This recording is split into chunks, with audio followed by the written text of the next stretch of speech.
Bom dia! Hoje nós vamos começar o livro de Êxodo, é o segundo livro da Bíblia, e nós vamos ver mais um personagem bíblico muito importante na formação do povo hebreu. É muito bonito, preste atenção porque vale a pena. Essas passagens, esses capítulos são maravilhosos, tá bom? Nós começamos então em nome do Pai, do Filho, do Espírito Santo, amém? Invocando a Santíssima Trindade e principalmente o Espírito Santo que nos ajuda a entendermos a Palavra de Deus. Capítulo 1. Opressão dos hebreus no Egito. Eis o nome dos filhos de Israel que vieram para o Egito com Jacó, cada um com sua família: Rúben, Simeão, Levi, Judá, Isacar, Zabulon, Benjamim, Dan, Neftali, Gad e Azer. Todas as pessoas saídas de Jacó eram em número de 70. José estava já no Egito. E morto José, assim como todos os seus irmãos e toda aquela geração, os israelitas foram fecundos e multiplicaram-se, tornaram-se tão numerosos e tão fortes que a terra ficou repleta deles. Entretanto, subiu ao trono do Egito um novo rei, que não tinha conhecido José. Ele disse a seu povo: Vede, os israelitas tornaram-se numerosos e fortes demais para nós. Vamos, é preciso tomar precaução contra eles e impedir que se multipliquem, para não acontecer que, sobrevindo uma guerra, se unam com os nossos inimigos e combatam contra nós e se retirem do país. Estabeleceu, pois, sobre eles feitores para cabrunhá-los com trabalhos penosos. Eles construíram para o faraó as cidades de Pitom e Ramsés, que deviam servir de entreposto. Quanto mais os oprimiam, porém, tanto mais eles se multiplicavam e se espalhavam, a ponto de os egípcios os aborrecerem. Impunham-lhes a mais dura servidão, e amarguravam-lhe a vida com duros trabalhos na argamassa e na fabricação de tijolos, bem como com toda a sorte de trabalhos nos campos e todas as tarefas que se lhes impunham tiranicamente. O rei do Egito dirigiu-se igualmente às parteiras dos hebreus. Uma se chamava Séfora e a outra Fua, e disse-lhes: Quando assistirdes as mulheres dos hebreus e as virdes sobre o leito, se for um filho, matai-o, mas se for uma filha, deixai-a viver. Mas as parteiras temiam a Deus e não executaram as ordens do rei do Egito, deixando viver os meninos. O rei mandou-as chamar então e disse-lhes: Por que agistes assim e deixastes viver os meninos? Por que, responderam elas ao faraó, as mulheres dos hebreus não são como as dos egípcios, elas são vigorosas e já dão à luz antes que chegue a parteira. Deus beneficiou as parteiras, o povo continuou a multiplicar-se e a espalhar-se. Porque elas haviam temido a Deus, ele fez prosperar suas famílias. Então, o faraó deu essa ordem a todo o seu povo: Todo menino que nascer, vós o atirareis ao Nilo, deixareis, porém, viver todas as meninas. Capítulo 2. Nascimento de Moisés. Um homem da casa de Levi tinha tomado por mulher uma filha de Levi, que concebeu e deu à luz um filho. Vendo que era formoso, escondeu-o durante 3 meses, mas não podendo guardá-lo oculto por mais tempo, tomou uma cesta de junco, untou-a de betume e piche, colocou dentro o menino e depô-la à beira do rio, no meio dos caniços. A irmã do menino ficou parada a alguma distância para ver o que lhe havia de acontecer. Ora, a filha do faraó desceu ao rio para se banhar. Enquanto suas criadas passeavam à beira do rio, ela viu a cesta no meio dos juncos e mandou uma de suas criadas buscá-la. Abriu-a e, vendo dentro o menino que chorava, e compadeceu-se. É um filho dos hebreus, disse ela. Veio então a irmã do menino e disse à filha do faraó: Queres que vá procurar essas mulheres dos hebreus uma ama de leite para amamentar um menino? Sim, disse a filha do faraó. E a moça correu buscar a mãe do menino. Toma este menino, disse-lhe a filha do faraó, amamenta-o, te darei o teu salário. A mulher tomou o menino e o amamentou.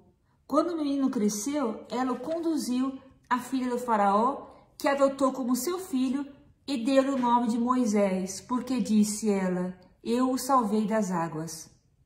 Fuga de Moisés para Madiã. Moisés cresceu. Um dia que saíra por acaso para ir ter com seus irmãos, foi testemunha de seus duros trabalhos e viu um egípcio ferindo um hebreu dentre seus irmãos. Moisés, voltando-se para um e outro lado e vendo que não havia ali ninguém, matou o egípcio e ocultou-o na areia. Saindo de novo no dia seguinte, viu 2 hebreus que estavam brigando e disse ao culpado, por que feres o teu companheiro? Mas o homem respondeu-lhe, quem te constituiu chefe e juiz sobre nós? Queres porventura matar-me como matasses o egípcio? Moisés teve medo e pensou, certamente a coisa já é conhecida. O faraó, sabendo do ocorrido, procurou matar Moisés, mas esse fugiu para longe do faraó. Retirou-se para a terra de Madiã e sentou-se junto de um poço. Ora, as 7 filhas do sacerdote de Madiã vieram tirar água do poço e encher as gamelas para dar de beber às ovelhas de seu pai.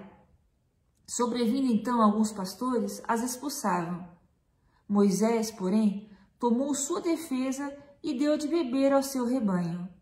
E voltando elas para junto de Raguel, seu pai, então disse-lhes, por que voltais hoje tão cedo?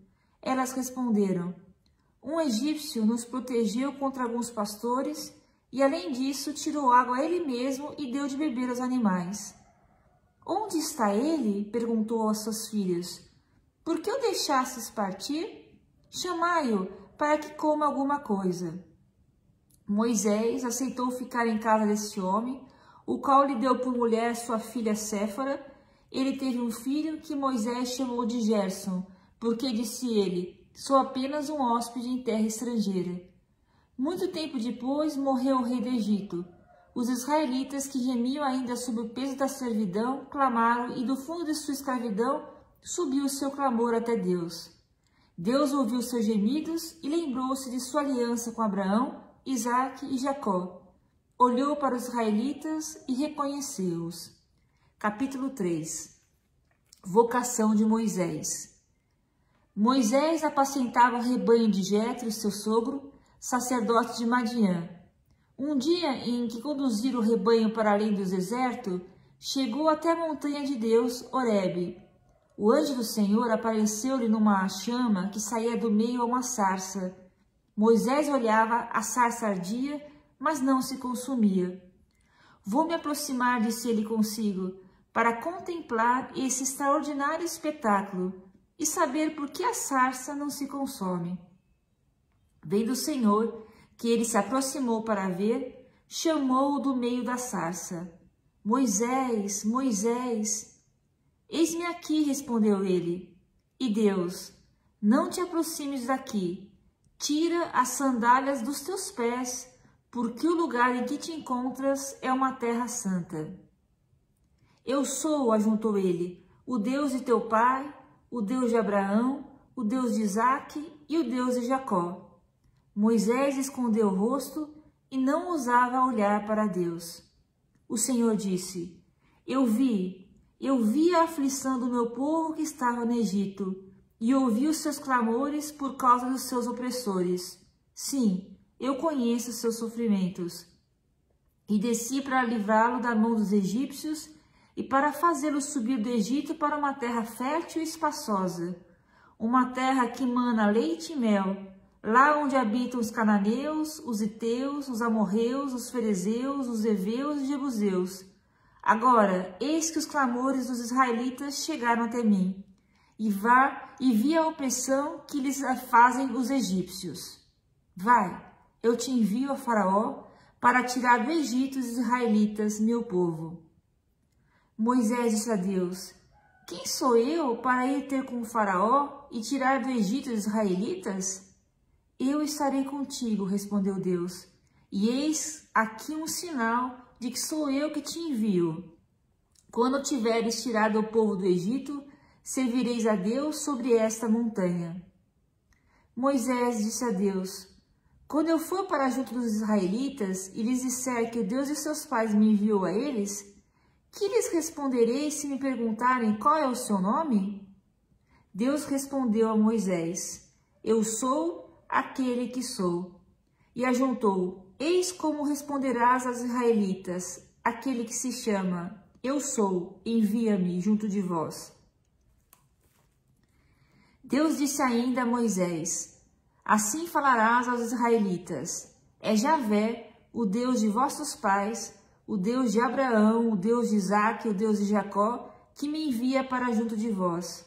Este é meu nome para sempre, e é assim que me chamarão de geração em geração.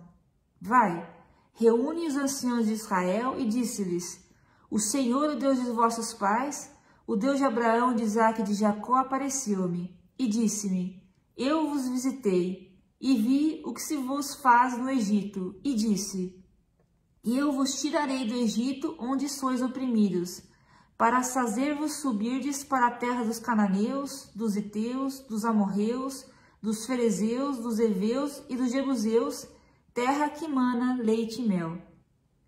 Eles ouvirão a tua voz. Irás então com os anciãos de Israel à presença do rei do Egito e lhes direis: o Senhor, o Deus dos hebreus, nos apareceu. Deixa-nos, pois, ir para o deserto, a 3 dias de caminho, para oferecer sacrifícios ao Senhor nosso Deus. Eu sei que o rei do Egito não vos deixará partir se ele não for obrigado pela força. Mas estenderei a mão e ferirei o Egito com toda a sorte de prodígios que farei no meio deles. Depois disso, o faraó vos deixará partir. Farei com que esse povo ganhe as boas graças dos egípcios, e quando partirdes, não ireis com as mãos vazias. Cada mulher pedirá à sua vizinha e àquela que mora em sua casa objetos de prata e de ouro e vestidos que porei sobre vossos filhos e sobre vossas filhas. Assim, despojareis os egípcios. Capítulo 4. Moisés respondeu: eles não me crerão, nem me ouvirão, e vão dizer que o Senhor não me apareceu. O Senhor disse-lhe: o que tens na mão? Uma vara. Joga-a por terra. Ele jogou-a por terra, e a vara transformou-se numa serpente, de modo que Moisés recuou. O Senhor disse-lhe: estende tua mão e toma-a pela cauda. Ele estendeu a mão e tomou-a, e a serpente tornou-se de novo uma vara em sua mão. É para que creiam que o Senhor, o Deus de seus pais, o Deus de Abraão, o Deus de Isaque e o Deus de Jacó, realmente te apareceu. O Senhor continuou: mete a tua mão no teu seio. Ele meteu a mão em seu seio, e quando a retirou, sua mão estava leprosa, tão branca como a neve. O Senhor disse-lhe: mete de novo a mão em teu seio. Ele meteu de novo a mão em seu seio e retirou-a, eis que ela se tornara como o restante de sua carne. Se não te crerem, nem obedecerem à voz do primeiro prodígio, crerão a voz do segundo. Se ainda permanecerem incrédulos diante desses 2 prodígios, nem te ouvirem, tomarás da água do Nilo e derramarás por terra a água tirada do rio, se tornará sangue sobre a terra. Moisés disse ao Senhor: ah, Senhor, eu não tenho o dom da palavra, nunca o tive, nem mesmo depois que falastes ao vosso servo, tenho a boca e a língua pesadas. O Senhor disse-lhe: quem deu uma boca ao homem? Quem o faz mudo ou surdo? Ou faz ver ou faz cego? Não sou eu, o Senhor? Vai, pois, eu estarei contigo quando falares e te ensinarei o que terás de dizer. Ah, Senhor, disse Moisés, mandai quem quiserdes. Então o Senhor irritou-se contra Moisés. Não tens Araão, disse ele, teu irmão, o levita? Eu sei que ele fala bem. Ele justamente que vem a teu encontro e, vendo-te, se alegrará o seu coração. Tu lhe falarás, lhe porás as palavras na boca, E quando falardes, eu estarei contigo e com ele, e vos ensinarei o que tereis a fazer. É ele quem falará ao povo em teu lugar. Ele te servirá de boca, e tu lhe servirás de Deus. Toma em tua mão esta vara, com a qual operarás prodígios. Volta de Moisés ao Egito. Moisés partiu de volta para junto de Jetro, seu sogro, disse-lhe: Rogo-te que me deixeis partir e voltar para junto de meus irmãos no Egito, vou ver se ainda vivem. Jetro disse a Moisés: Vai em paz. O Senhor disse a Moisés em Madiã: Vai, volta ao Egito, porque todos aqueles que atentavam contra a tua vida estão mortos. Moisés tomou consigo sua mulher e seus filhos, fez-los montar em jumentos e voltou para o Egito. Levava na mão a vara de Deus. O Senhor disse a Moisés: Agora que voltas ao Egito, cuida para que todos os prodígios que te concedi o poder de operar, tu faças na presença do faraó.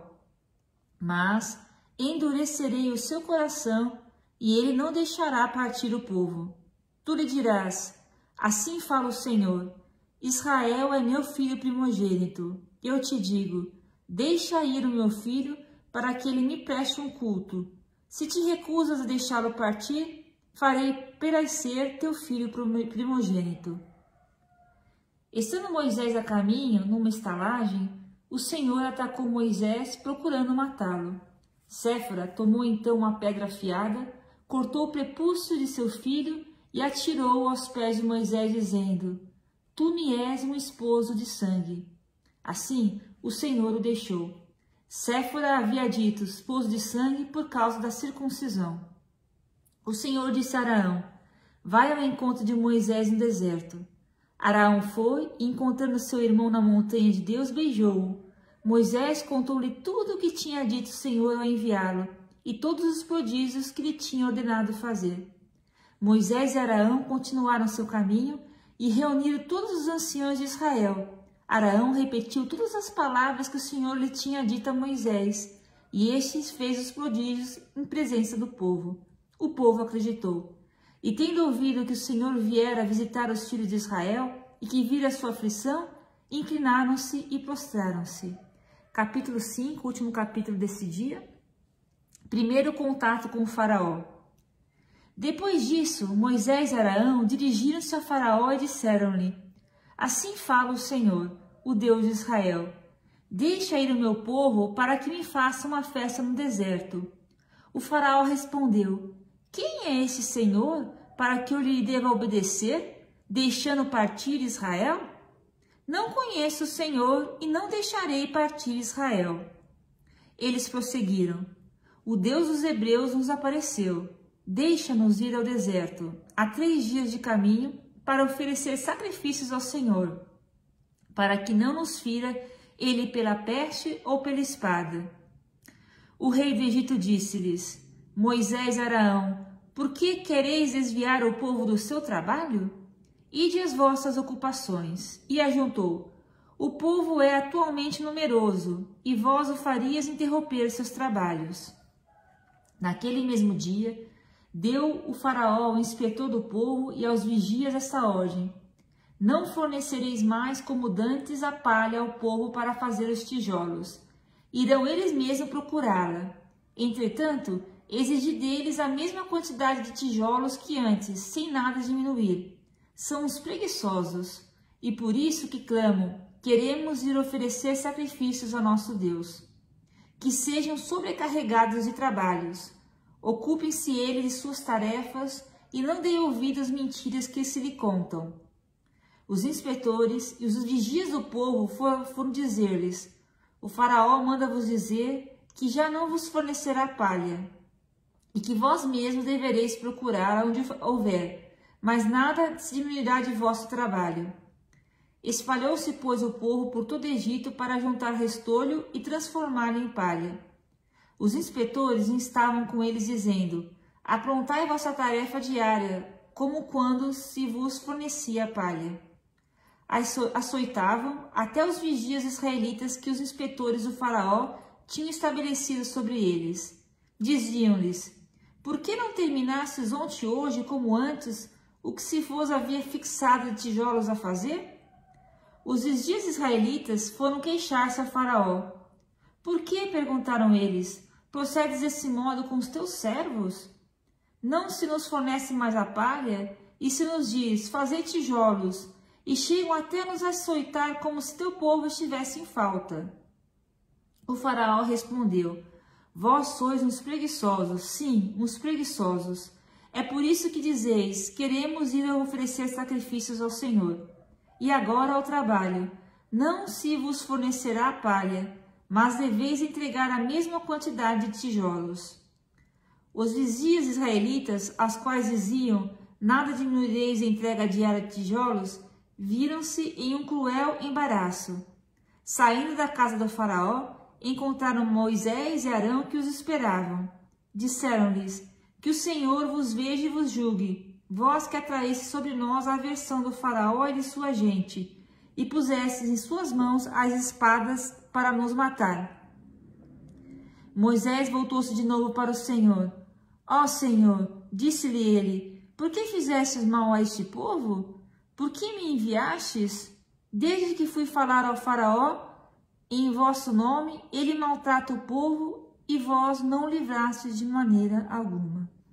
E amanhã nós iremos continuar vendo a resposta de Deus, que começa no capítulo 6, que vai dar a Moisés, e todo esse livramento que Deus vai fazer com o povo de Israel lá no Egito. Uma história linda, tem filmes, pode ser que vocês já assistiram, né, os 10 Mandamentos, e vocês vão ler a palavra de Deus, o que é nos mostrado, o que Deus nos ensina com a sua palavra, tá bom? Obrigada pela sua participação e que a palavra de Deus caia no mais profundo do seu coração e faça as mudanças necessárias que nós precisamos a cada dia. Sermos pessoas da palavra, pessoas em que Deus vai nos transformando diariamente para que nós possamos irradiar a Cristo, tá bom? Deus te abençoe.